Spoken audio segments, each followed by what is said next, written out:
What's up, guys? Welcome to SpinCity Podcast, your all access pass to the world of professional table tennis. My name is Ibrahima Diao, and I'm hosting this show today. Make sure to subscribe on YouTube and wherever you follow this podcast, and also follow us in our social media, SpinCity Podcast.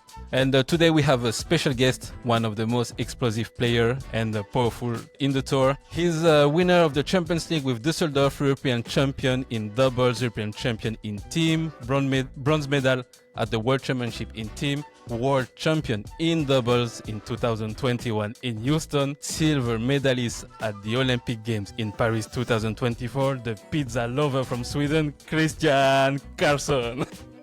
Thank you very much. Very nice introduction. Thank you very much. It's the best introduction you had now. Yes, for sure. I think it's hard to match it, but thank you. It was nice. Well, it's very nice, man, to have you here. Thank you so much for your time. It's really a pleasure. How are you, by the way? I'm good. I have practiced very hard this week, so I'm actually quite sore. So this Easter weekend, it's welcomed. Yes? For a 34-year-old, it was a really, really tough practice this week. So, but I'm trying now to. Yeah, we will speak more about it for sure. But now I'm in the moment. I'm trying to practice a little bit harder now again. So it's nice. Nice, man. Nice. Actually, what are you preparing for? 3 more years on the tour I'm preparing for, if you can say the long term. Mm-hmm. But World Championships is the next big thing, I would say. Okay, nice to hear, man. And actually, you were in China last week. How did it go?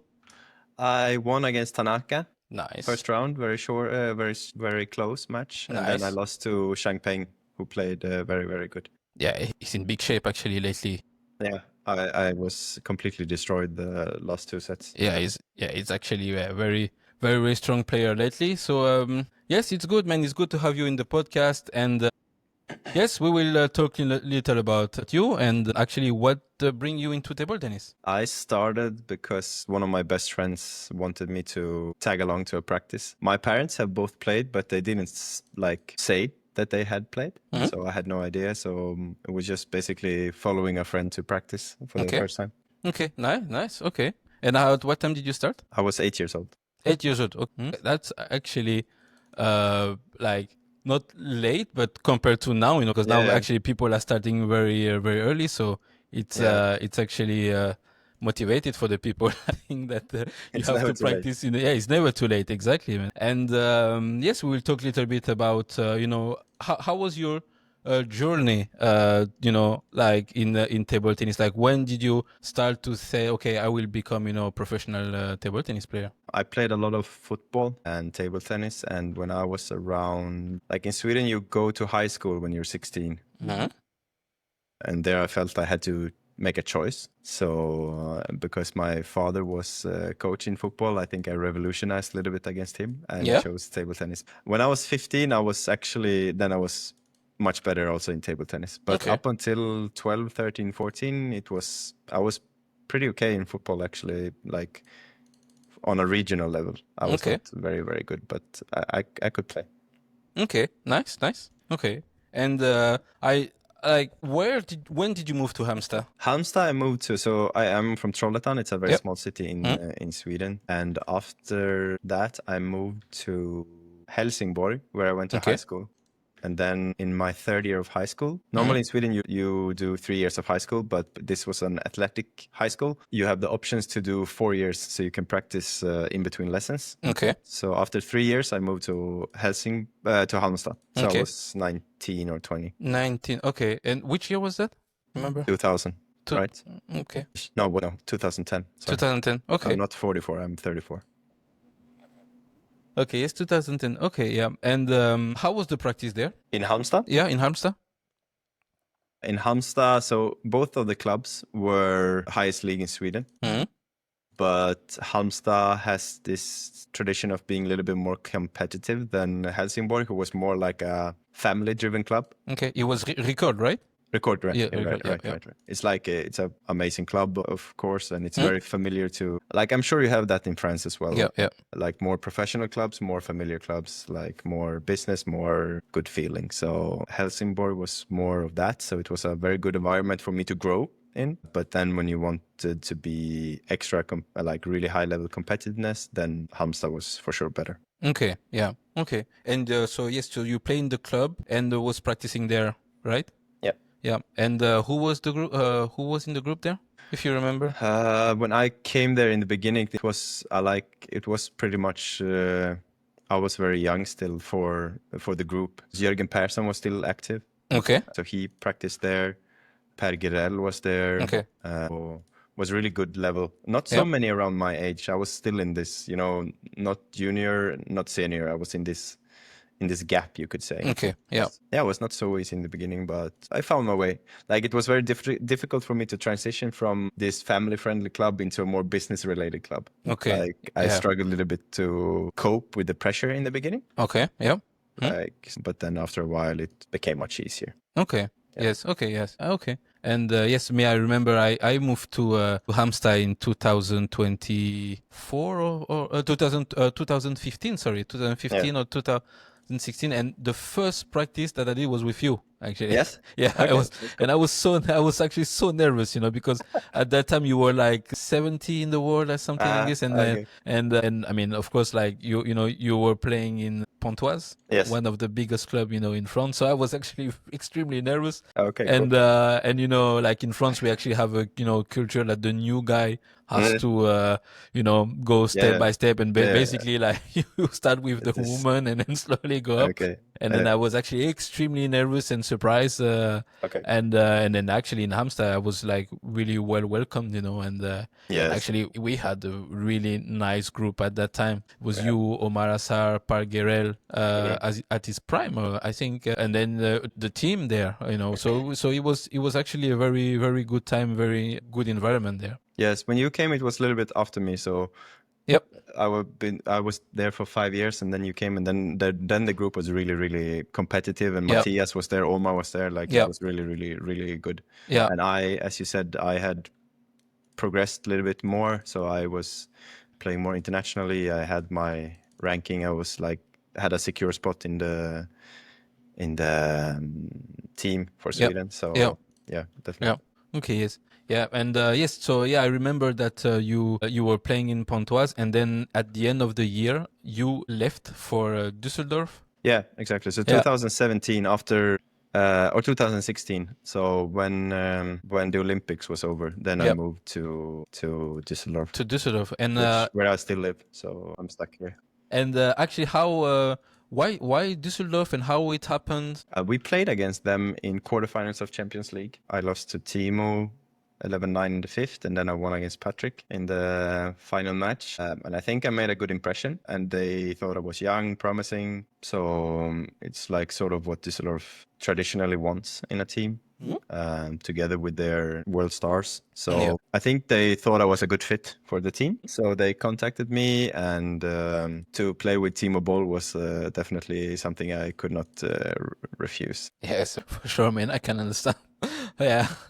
And how was the integration there when you arrived there? And it was good. Apartment was set up, everything was in order, it was, but Düsseldorf is definitely more on the business end of the spectrum. It's a very good, extremely well-organized sport. I don't think there is a match in table tennis on how well organized they are, on how professional they are, on how many projects they have in the city. You can literally walk around in Düsseldorf and you will notice Borussia Düsseldorf almost everywhere. You will always see a table tennis with Arag. You will always see a table tennis table with. It's like they are really, really. They have worked hard for that, and they have really done well to be a crucial part of the city. Okay. So and it has been like that for a couple of decades, I would guess. Okay. Yes. Yeah. I mean, really, from outside, I never trained to Düsseldorf, and I would like to go there one time and practice. But from outside, it seems like it's really like a crazy structure. It seems extremely professional, And in what way can you describe a little bit, if you have some examples, compare, for example, to Halmstad and where you come from? I mean, the biggest difference is, of course, how many are working for the club. It's like the easiest way to compare it. Like if you have the biggest club in Sweden, maybe you have 3 people, 4 people who are full-time employed by the club. Düsseldorf has 20. I mean, it's just a different kind of organization, if you would put it that way. Wow. Okay. So, I mean, they have practices all time. It doesn't matter what time on the day you will go there. In one of the 4 halls, I promise you there will be a practice going. Okay. So it's like they also have this huge center. Like it's really, yeah, it's just different. Yes, man, I can understand. And how was the practice there? It was different than in Halmstad? No, not really. A little bit more intense. Okay. A little bit more structured in a German way. There are more coaches here. Even now, when we have practiced here, because of the best Germans has been in Macau, and some of the older players, me among them, we are not practicing 2 times a day anymore. Me, Mengel, Steger, 1 time per day ish. And this time I've been practicing 2 times a day more this week. And if we are 3 tables, it's 3 coaches there. I mean, it's just it's so good for the young ones. It's like you have a coach per table. It's pretty insane. Wow, that's impressive. And actually, yes. But it is like the city that have the resources, or is just the federation that have this kind of resources to be able to hire so many coaches? I mean, I don't really know where the resources come from, but from what I can say, it's like the system in Germany is different than in Sweden for sure. Because in Germany, if you play in the 3rd league, you will earn some money. Like it just doesn't exist in Sweden, and that has to come from the government, I guess. Like some sort of support is different, the structured than in Sweden. Okay. I cannot say exactly what, but it is different. Okay. Yeah. That's really, really, really impressive. And I guess that, players actually can really work, how do you say, like, to have a little bit their private setup kind of, and to rely all the time with a coach that is here every time. And it's no surprises that actually everyone that's going there somehow improving. Yeah. No, of course, it helps with the structure and everything. And also now for the young ones, like I feel like it's only France in Europe who has this really, really, really good growth behind their A team. Sweden is struggling. Germany is sort of struggling. And so I think it will be very important to find ways for Germany to be competitive in 10 years maybe. Okay. Because I think they're struggling a little bit right now at least. Okay, yeah. Okay, that's good to know. And how did you cope actually with the pressure in Düsseldorf? Because I guess that when you signed for Düsseldorf, you have to win the league and the Champions League. Yeah, I mean, it's I didn't really felt the pressure. I was a little bit lucky because I started really good. My first year, I started very good, won many matches. I had a very good balance ratio in the club. The only time I really felt we had 1-2 year. I was playing there for 6 years. We had 2 years when we didn't win anything. In the end of that, I felt, okay, now we really need to win next year. Otherwise, the contracts are gone. Okay, yeah, I understand. But that's the only time I really felt this pressure. So yeah, I think I was a little bit lucky. And also throughout my career, I have only 1 time, I think, worked with a 2-year contract. Otherwise, I've always had 1-year contracts. And this is a conscious choice to put more pressure on me. Okay. That I consistently have a good score in the league, that I put myself in a good negotiation position for the next year. And that's something I think has worked for me very well. That's interesting. Interesting. Okay, because actually, I'm a little bit the opposite. Yeah. No, but it's actually funny, and especially, if there is an Olympic year, and I don't want to speak so much about the clubs and contract, in February, when is actually the time of the qualification. Then I like, that I'm sure that for next year, this is settled. That's the time I had the 2 years. Okay, that's 2020. For the Tokyo Olympics. That's the only time I had 2 years. Okay, so yes, probably you have the same idea that I had, but yeah, that's good to know that you actually put pressure on yourself. So to try to be better. This is interesting. Yeah, and let's talk about the COVID era. So I just know that you were in a very, very strong position to qualify for Tokyo. Yes. And you were actually playing like really good, having a good score. World ranking was around 15 or something like this. 15, 20? Highest was 15. Highest was 15. Yeah. Yep. So around 20. I would around say. That. And then after COVID came, and how did you cope with COVID? COVID was, for me, fine. Like it was okay. In the end, I was really a little bit depressed. Okay. But in the beginning, it was okay. The only thing I missed was that my girlfriend, we couldn't see each other because she was back in Lithuania. Okay. And I was in Sweden. So that was the bad thing about Okay. it. But otherwise, like in Sweden, we didn't close down anything also. This is the reason why you moved to Sweden? Yeah, I wanted to go home to my parents first. This was both my girlfriend wanted to go to her family. Like we wanted to be with our family because we didn't really know like how serious it would become. Like we didn't know. We just wanted to be with our family. And then I was there. Patrick Francisca came. So because we could practice in Sweden. Nice. So we practiced the first week. We practiced like every day. Second week, almost every day. Third week, 3 times. Fourth week, 2 times. Like we were thinking like, okay, the world will shut down. We will never play table tennis again. And then it became like, okay, that this is not so fun. Okay, yeah. Because in that moment, it really felt like, okay, Olympics will not happen. We will never play internationally again. Why should we practice a little bit like this? We didn't know anything. But yeah, I felt it was fine. I could spend a lot of time with my friends in the beginning, which I had not seen for a long time. Yeah, true. But then 6, 7, 8 week, I was actually I'm normally a happy guy, but no, not that time. And did you manage to actually finish the league that year, or it was just like... They broke it off, and then they called us back in the summer to play playoffs. Okay. So we actually finished the league. You finished the league. I think we played best of 1 in semifinal. Okay. Against Oxenhausen and lost. Okay. Yeah. Okay. So yeah.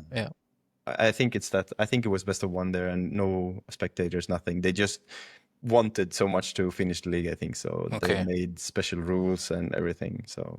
Okay. But at least we finished it.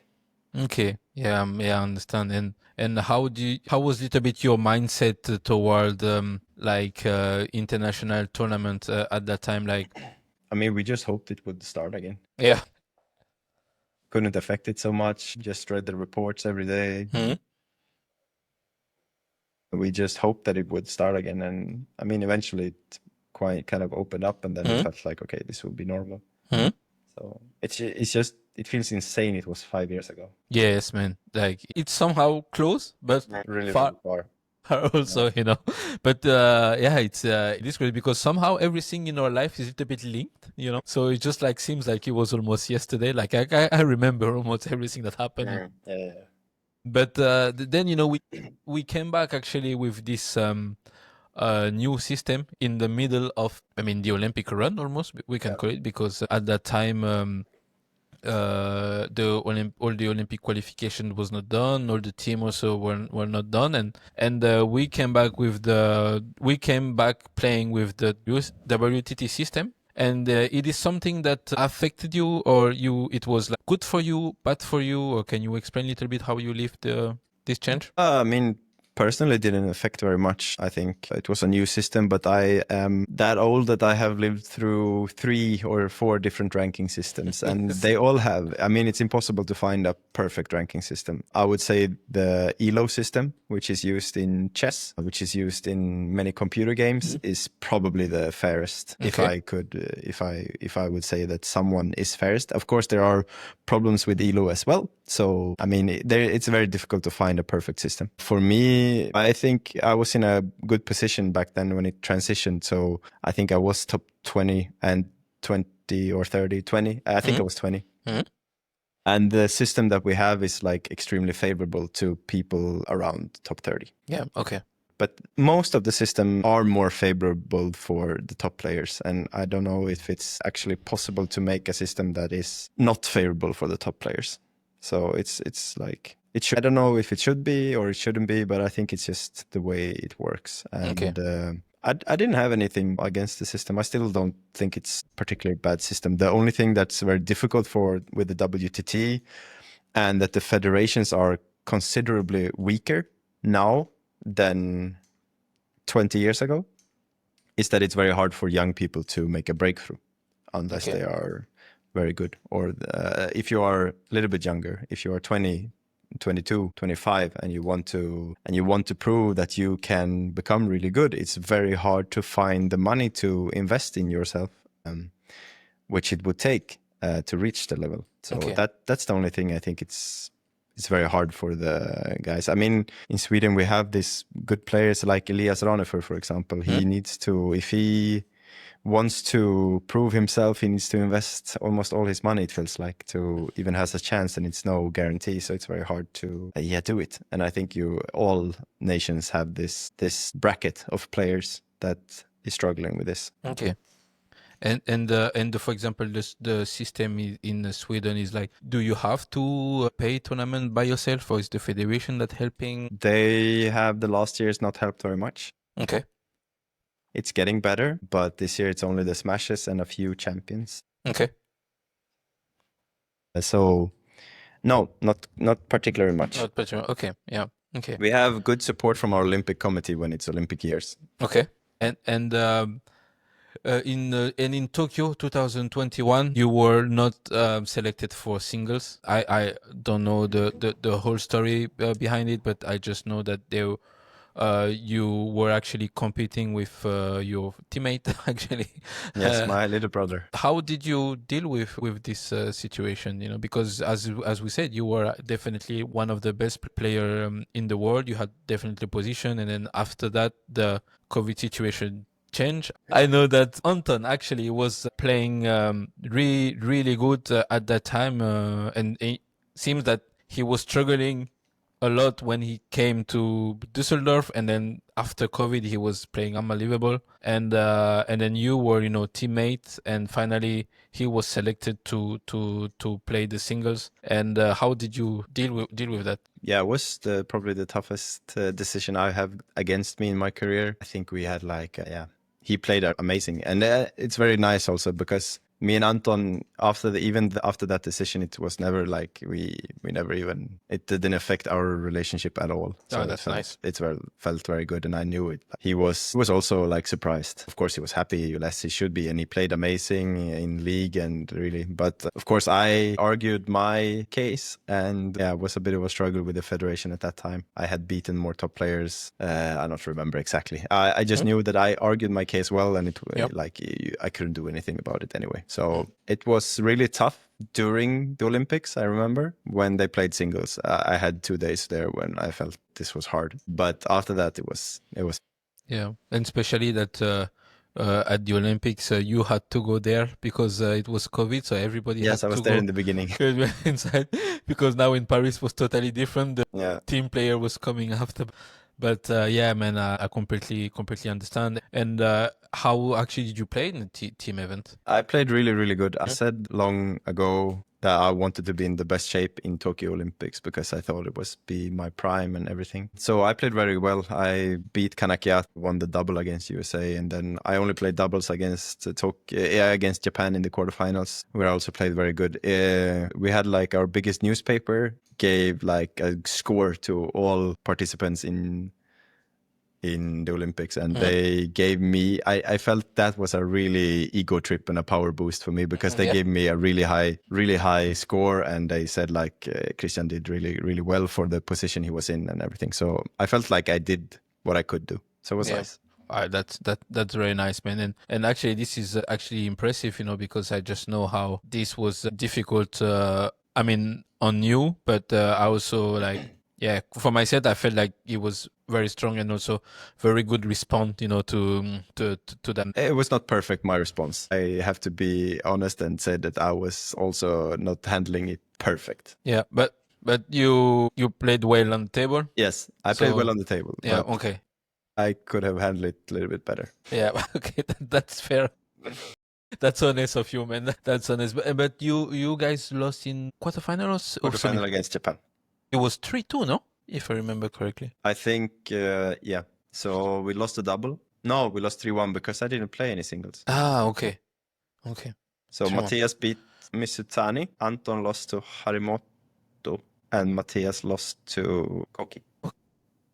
I think it's not 100%, but 90. And it was your first Olympic, no? My third. Your third? Okay. I'm old. Okay, you're third. Okay, this is big news. So London was my first, but I was reserved there. Okay, you were reserved, and then Rio, you playing team? In singles. In singles also. Okay. I didn't know. Okay. Third. I lost to Sansonov in a very good match. I lost 4-2, very close. And he was in really, maybe it was 4-1. Anyway, I lost to Sansonov in round of 32. Yeah. And he went to semifinals. Semifinal, yes, exactly. Yeah. I played really good against Sansonov. I've beaten him. I have very good score against him, considering that he's much better than me at the time. So, but in Olympics there, he was very strong. Okay. So it's a good Olympic for me there also. Yeah. Okay. Nice. So hopefully I will do one more, and that will be 5, and that will be enough. Yeah, that would be insane career to have 5 Olympics, especially in Sweden and in Europe. Because how how competitive the things are. In Europe, and you have a lot of youngsters coming up, and they are playing very, very good. And after that, we speak a little bit on the way that you handle well or not well the situation. You were also not picked at the European Championship in teams in 2021. I mean, I was very surprised because you were in the top 3 few months before, and then you are not selected for the European Championships. I think it was I was top 2. And then, this was sort of a consequence that I didn't handle everything perfectly. Okay, yeah. I would say not entirely, but I know that Jürgen called me and said like he thinks it's good for me to have a break, and I just what? Okay. I flipped out and I didn't understand anything, and I was like, okay, why should I play here anymore? So that was a really messy time. I was in a big conflict with the federation. Lawyers were involved. Okay. Ooh. It was okay. Completely insane. Okay. I didn't know that. Yeah. And okay, I didn't know you went that far.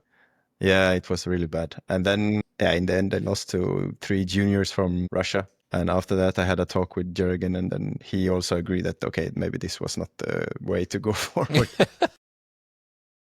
And then we had a big meeting, and then everything has been fine since. Nobody has any grudges against anything. I have only like problem with one person, and he's not involved in the federation anymore. Thank God. Okay. So, as long as I don't have to be around him, I feel okay. Okay, nice. Okay, because I mean, it must have been a good meeting because a few months after you became world champion in double.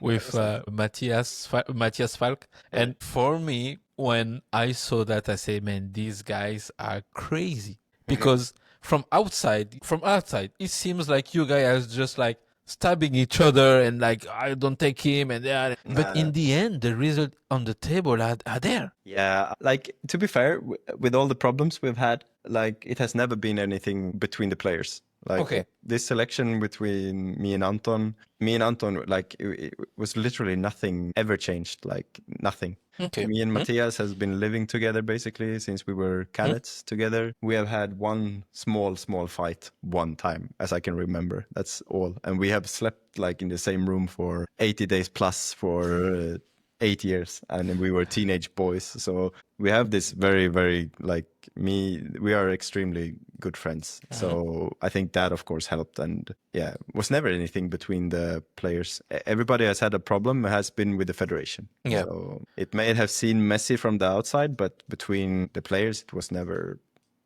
Oh, that's actually very strong, man. But even you go to World Championships, and a few months later you were not a European Championship, and then after that, you come. It felt good, I must say. I will say it felt good, man.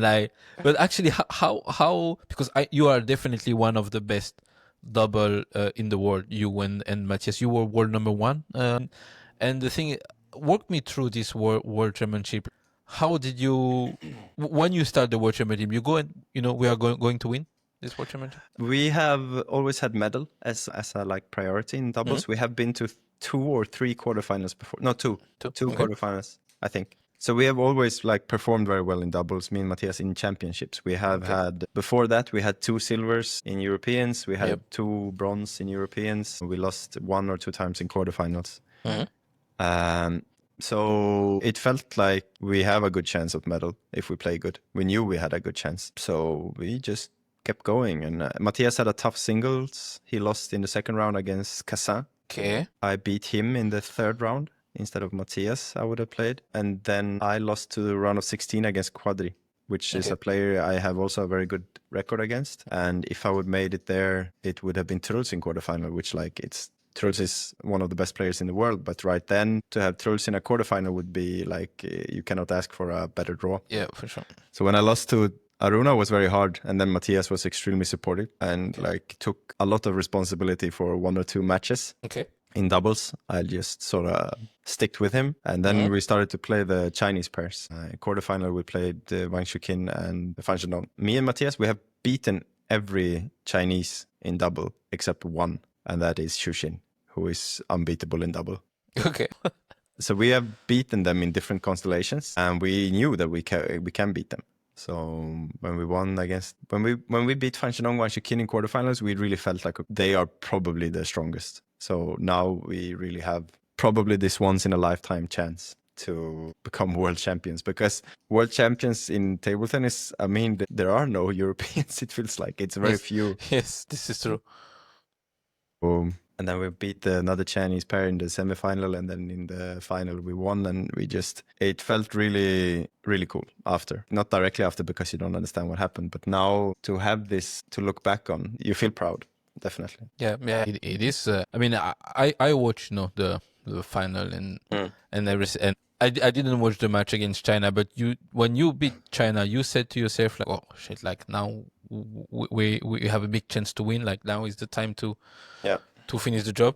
Yeah, it definitely felt like that. At least we felt like we played on that high level, that if we can play at this level for 2 more matches, it doesn't matter who we play, like we will be really, really hard to beat. And in semifinals, I think we won 3-0 against Lian Yankun and Lin Gaoyan, where we played. This is very hard. Yes, we played really. This match, I think, was even our best match. Okay. Like it was completely flawless. Then in the final, 2-0 to 1. And like, what makes you very good in doubles, you two? Like, because okay, you are very good friends, but what make you a very good double player? I think we complement each other very good in doubles. Me and Matthias.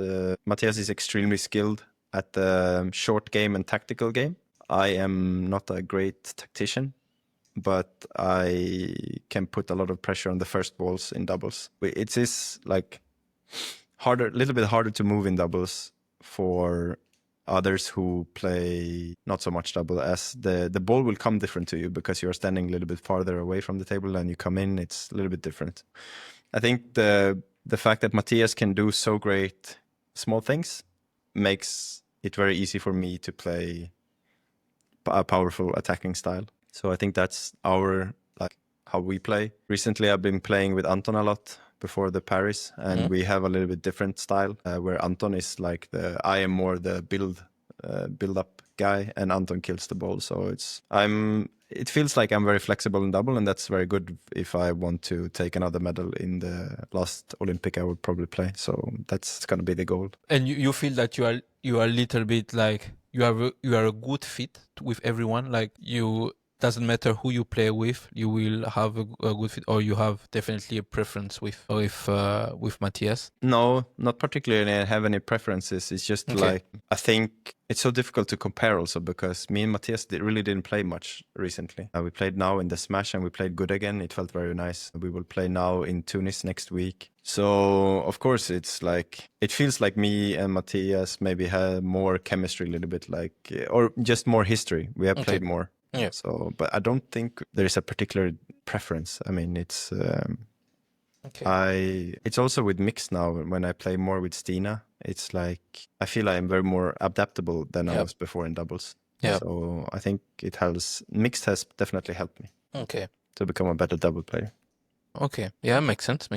Okay. So in after the World Championships in 2021, try to make his kind of his first Olympic run, by itself. And, there were a lot of, lack of visibility, scheduling was stress for many players. So actually, how did you live this Olympic run? And if you can talk a little bit about what is the criteria in Sweden, to qualify for Paris, if there is any criterias, and talk about your Olympic run. So in Sweden we have like the Swedish Olympic Committee must think you have a realistic top 12 chance if you are not very young. Otherwise, you will not be selected.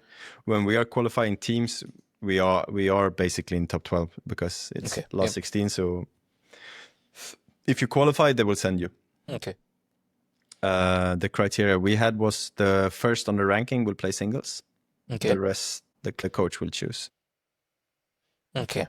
And with this system, what we had, my best way into the Olympics was to play very good doubles and mixed. So I started to play with Stina. She was playing with Truls before, and they didn't have really good results lately. So they tried with me and Christina. Her name is Christina, but everybody says Stina, so I was say Stina. So basically, we started to play very good. We rised in ranking fast, and they sent us to this Olympic qualification. Like, if you qualify in mix, you automatically have a place in teams this year. I don't think it will be that next time because of the changes. But anyway, I felt like that was my best chance to qualify for the Olympics. And so I put a lot of effort into really becoming a really good doubles players again. It went well. So basically, when you went to tournament, you really focus a lot on mixed doubles and doubles and this. But you cannot put the singles aside, but you were really focused on the mixed doubles and doubles. I mean, of course, I traveled. The year before was the most insane year ever for me. I went everywhere to play, and I played singles as well, and I played horribly. Okay. I played terrible for 1 year straight. Was really the first time I really hated table tennis. I normally love table tennis and practice and everything in tournaments, but I traveled too much. I went everywhere to chase these ranking points in mixed and doubles so I could qualify. And in the end, I want to be very clear about this. I will not change anything. I mean, it ended perfectly. I have no regrets. Yes. But it was really, really tough and it was not fun. So now after the Olympics, I have not been playing very much this year. So taking a little bit a year off. Earlier, yeah. No, man, I understand. And actually, you want to walk me a little bit like why it was very difficult for you at that time? Like it was the system, it was the traveling, it was the time alone. Yeah, like a mix of everything. Sure, I have also been like this fortunate guy that I have been quite stable in the top 20s for, I think I was in top 20 for 6-7 years, like not moving. From 17 to 26 was the biggest like in these 6 years. So it felt like I was very stable there. And then I started to losing the first rounds, which I have like very consistently always won. And then you start to lose them. You create stress. You travel everywhere. You are without your family. It was just a bad spiral, you know. Okay. And so it was was not nice. Yes. There is a thing in common is that like players like over 30. I feel like they all feel the same way because we actually played the old system where we were. I mean, the old system was implemented for a long time and kind of improving a little bit, little by little, And now there is suddenly a huge change, and it's really changed our life from one day to another.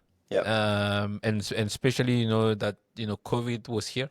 So when we came back, then it just changed our life, and I just felt like for my side it was like a lot of lack of visibility, and I'm not earning so much money, but basically all the things that I had to invest, and it became really stressful. And just I feel like suddenly it was very, very strong, dominated by Asian, so you had to play them a lot. So it was very difficult for me. And then I talk with many players over 30, and they feel the same way, and I feel like it's a little bit the same that you were going through at that time. Yeah, definitely. Yeah, it was tough. It was a big change for us. As you say, we are not 20 anymore, so it was a tough system for us to acclimate us to. And it's like you say, if you don't earn as much as you want to start saving for a family, you want to start saving for whatever you want to do. Like, I mean, when you're 30 and you can't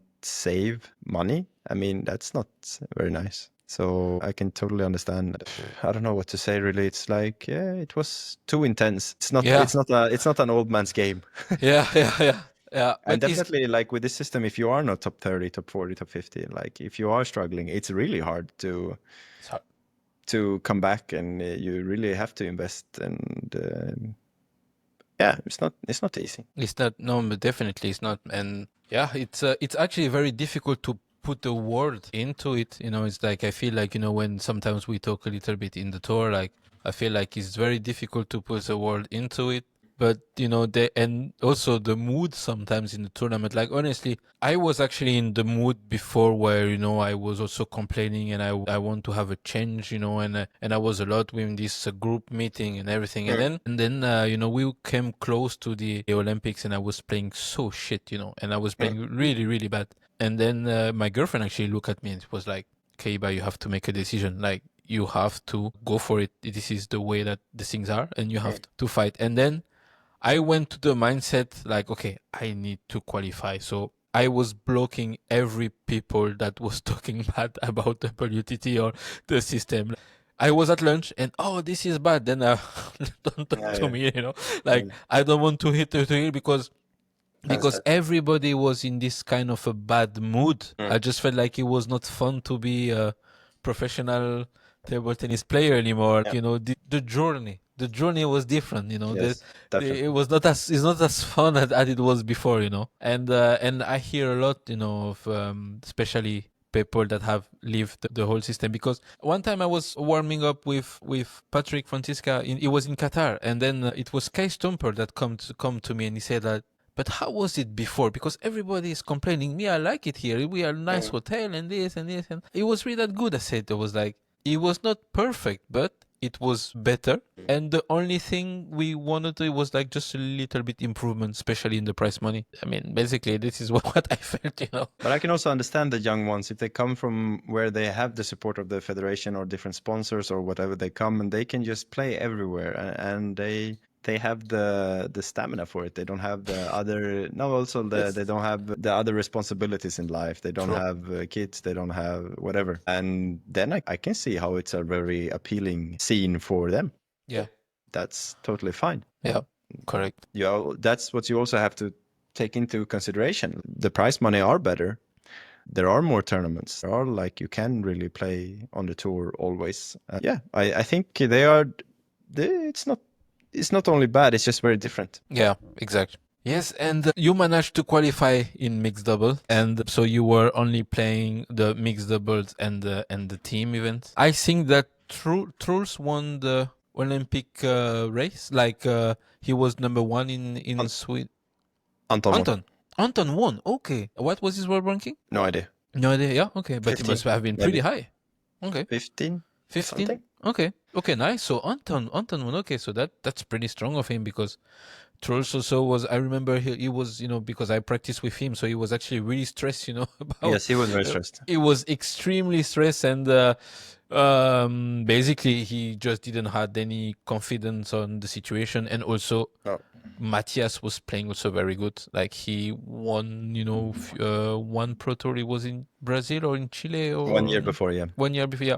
Matthias so also had, like, it's bad to say problem, but he was expecting his second child very close. Yeah, correct. So he gave up some tournaments where if he would have played good there, he would have had a better chance. So it was just he had other obligations also. Correct. Yeah, this is the thing when you are over 30. Exactly. So, okay, so you really, man, the competition is crazy actually, because you have you and Anton and we were 4 players playing for 2 and 3 spots, and it was the same for Tokyo. So in Tokyo we were actually 5 with Jon Persson. Yeah, Jon Persson, was there, yeah.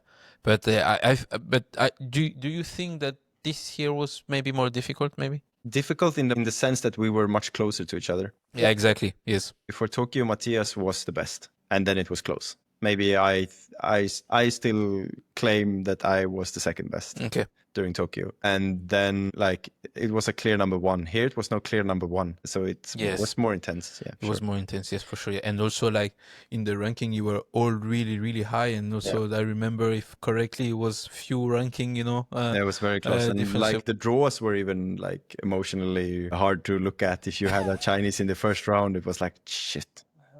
Yes, this is true. Yes, so, okay. And finally, the team, it was Truls, Anton, and you.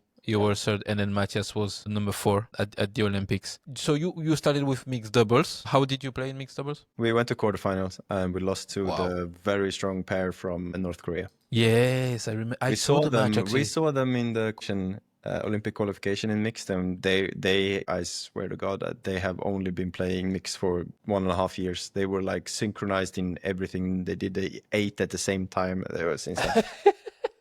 They were really, really synchronized. So they put a lot, like they went all in on this, and I must say it's really insane. If you haven't seen the finals of the mixed in Paris, I strongly recommend it because it will be the best mixed match. Yeah.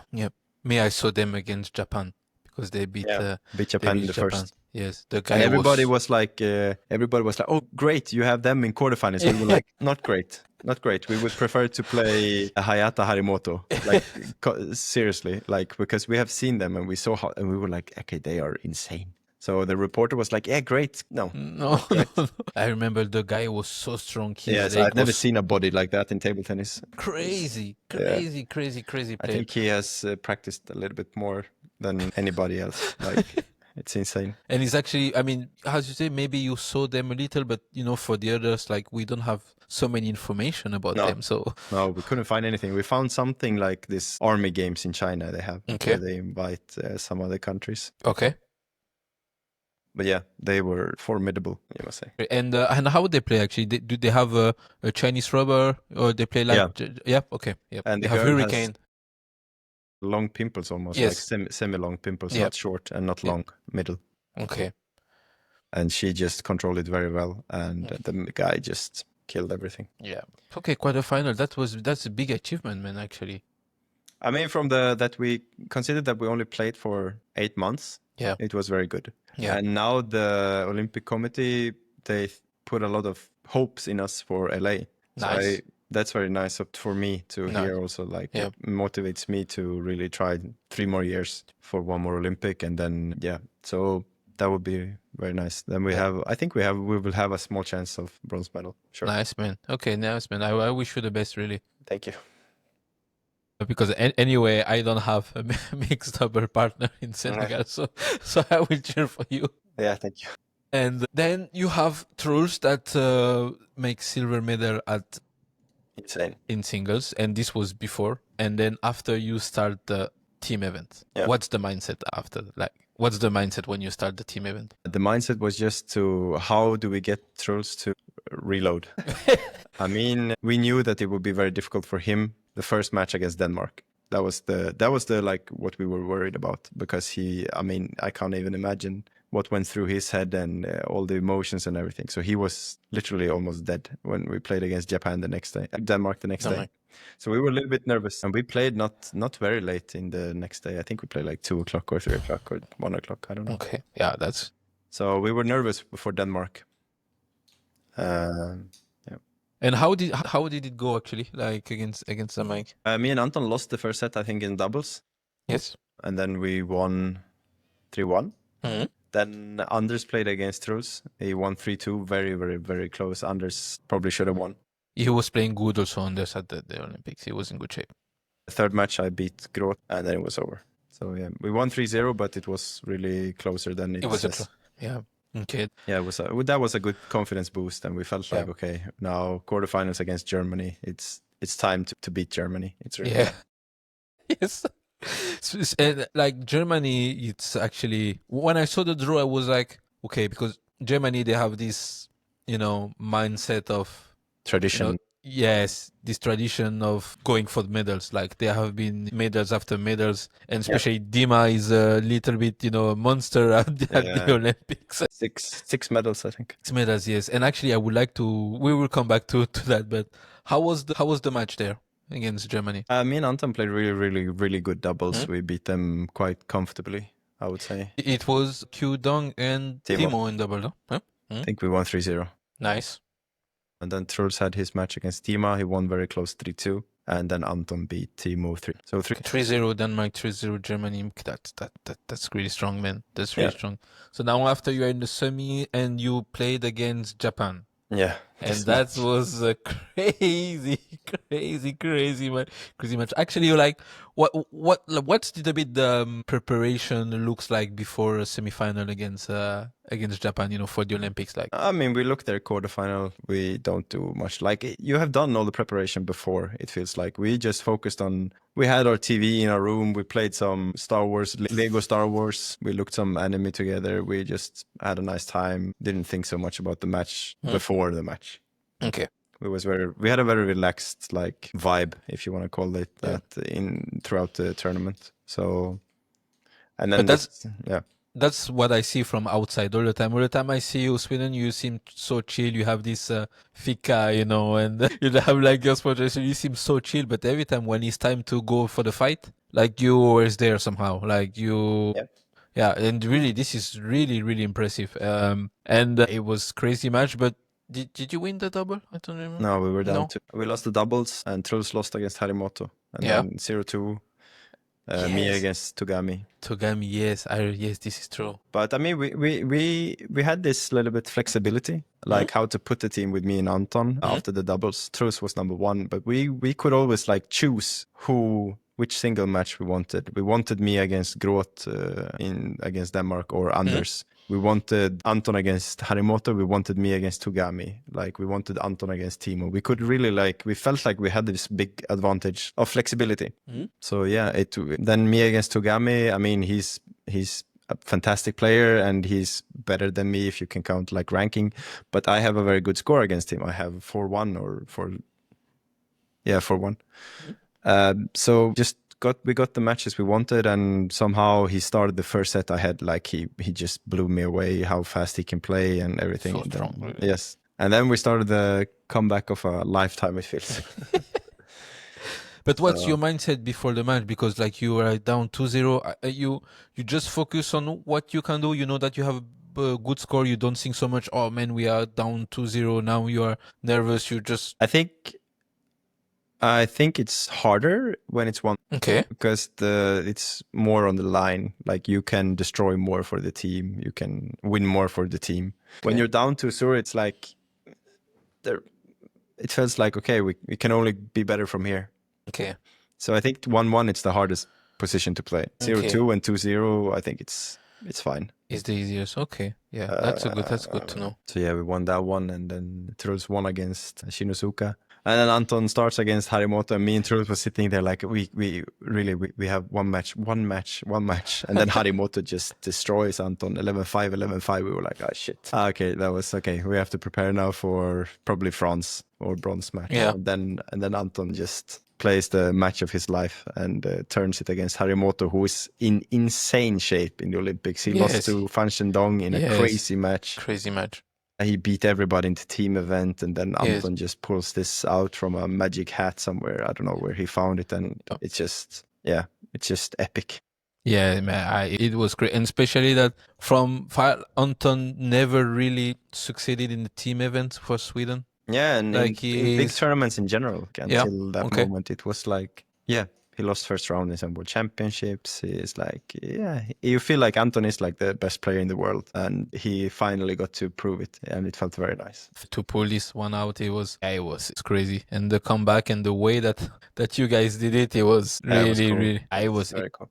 It's cool, and man, like after that you played China, but it's just like, okay, we already did the best you could, and now you just play against China. Is just a bonus match, or we actually felt we could beat them. Yeah, like, we felt like we could. Like we have this one chance maybe in our careers. We don't know what will happen. It was one time, because now it's mixed, so we will never have the same chance. Yeah, true. We really believed that we could win, and we knew the doubles would be very important. But then we lost 3-2. I mean, we lost 3-2 all the matches. I lost 3-2 to Wang Shuqin. Truls lost 3-2 to Fan Shenong against. We were not close, but we were not also like a marathon away. Yes. But no, before the match, we felt we can beat them. We didn't, but we could. Like, what was the which match, for example, you wanted to play? You had preferences? We wanted me against Wang Shuqin. You against Wang Shuqin, okay. As I have beaten him before. So yeah, we wanted that one. We got that one, but I didn't do it again. and silver medalist at the Olympic Games, like for any athlete and especially table tennis player, like it's probably one of the best medal you can get. And first of all, congratulations. And Thank you. What's happened like for you? Did you, and especially in Sweden, like did you had any recognitions about the medal? Things change a little bit for you? Huh? Yeah, I mean we are more recognized in Sweden. We also have heard that it's many more players playing in Sweden. Yes, That's very nice too. Yes. That's actually like one of the nicest things is like to hear, okay, in the Christmas Cup of a random club, we couldn't accept all the players because there was too many. Okay. And you feel like you have a very, very small part of this, and that feels very good. Oh, nice, man. Yeah, that's like you can feel proud of that. And now I feel this after the career, or not after the career, but even now, 1 year after, I really feel like I look back on my career and I feel like I'm still hungry for more and I want to achieve more things, but I still feel this comfort that when I decide that it's enough, I will have very few regrets. Like I have succeeded in most of the parts I wanted to succeed. And that's really nice, I must say. Yeah. Yes, man. No, I understand. What about now, actually? Like, what actually did you do this season? And you were talking a little bit about you are preparing strongly for what's coming up. So I'm curious to hear about it. No, but I mean, this year I focused on the league in Germany. I play the most in of all players in Bundesliga this year. Okay. So I think I played 39 matches for my club. Okay, that's a lot, 39 single matches and 1 doubles. So it was quite many. Okay. Now I will represent Borussia Dortmund next season. I have a favorable contract that makes that I have less matches to play.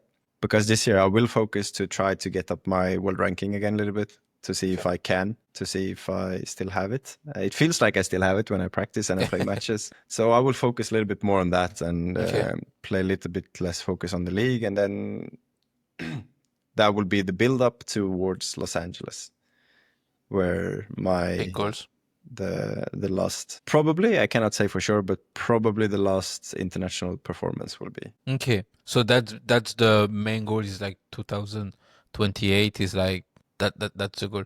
And you said that you will play a little bit less club and that you will focus more internationally. You have the Swedish Olympic Committee that will help you, or you will find sponsors, or what's a little bit the especially the financial process around it? Okay, so we only have the smashes paid and champions if you qualify, with where I'm very far away right now. What's your ranking right now? 100, I think. So it's very low. So, but I have very good sponsors. We also capitalized very good on the World Championship gold, where we got a lot of help from local sponsors from the area where I'm born, who wanted to be a part of the journey after and up until Paris, and then after the success in Paris. So no, I can't like, I don't want to brag, but it will be okay. The financial part will not be the issue for me. The biggest challenge for me will be to hopefully like grow a family, to manage all the other obligations you have. I understand. So that will be the biggest challenge for me, I think. Yeah, correct. And I'm guessing, yes, 34 years old, you want to build a family, and what do you plan that maybe your family comes with you in a tournament, or? It's hard to say. I mean, future wife, let's call her that. She also has a very successful civil career. So it's not like just because it fits now, we drop everything, we create a family. It's like, it must fit for her also, of course. Okay, I understand. Bring them everywhere? No chance. But I've seen inspiration from my sister, who is married to Patrick Francisca, and they manage it very well. So if we need tips, we will ask them. Yes. Yeah, no, but I'm sure that is something that is very difficult to manage, and the thing that for the players, but also for the coaches, because they also, traveling a lot with the players. I mean, depending the country where you live. So it's actually something that definitely we should consider as a player. I have also actually the same issue because, Nicolene, she's pregnant. I know. So now it's same about me. It's like, can I go to LA? Exactly. Can I afford to do it? So yeah, for me, it's definitely, Yeah, for me, it's definitely the financial part. But the good thing we have in common is that both of our future wife Yes. are playing table tennis. So I feel like, it's definitely a big help. I don't know Yeah, if you sure. feel, yeah, for me, at least it's a help, and she understands more, Yeah. that you have to. I feel the Yeah, same, for yeah, sure, for sure. yes. So, okay, so man, 2028, man, I look forward to see if I will see you on maybe we. tour. Yes, man. Then maybe we make another podcast after we both qualify. I would be very happy to be back and speak about our exploits in LA. Yes, and I want to do. What will you do? Actually, no, we speak about a little bit the age. What will you do? Like now you are 34, and also me, I'm 32, and we have to actually take care about our body. Yeah. Do you have? Did you make any changes, or do you have any? No. No, not right now. I didn't. I tried to stay under 100 kilos. That's fine. I just feel like I just gain weight so easily. Like if I don't focus up. Yeah, I have the same. Like I can build muscle easily. I can Yeah, same. gain weight easily. Yeah, We have a little bit the same body type. I would say. Yeah, exactly. Like really extremely explosive, but Yeah, and squares, yeah. We don't have this nice thin waistline. Exactly. Like we And need two chairs when we sit. Like it's. And when you see all these new players that coming, they are just like this, and just like sometimes I actually feel bad, in the table. Yeah, I honestly, especially before Paris, I really felt that I had to take care, about the body and this, and especially if we want to continue for a long time. But now I will ask you some few questions, and we will be done with the podcast. If you have any advice now for young player, what it will be like, especially in 2025?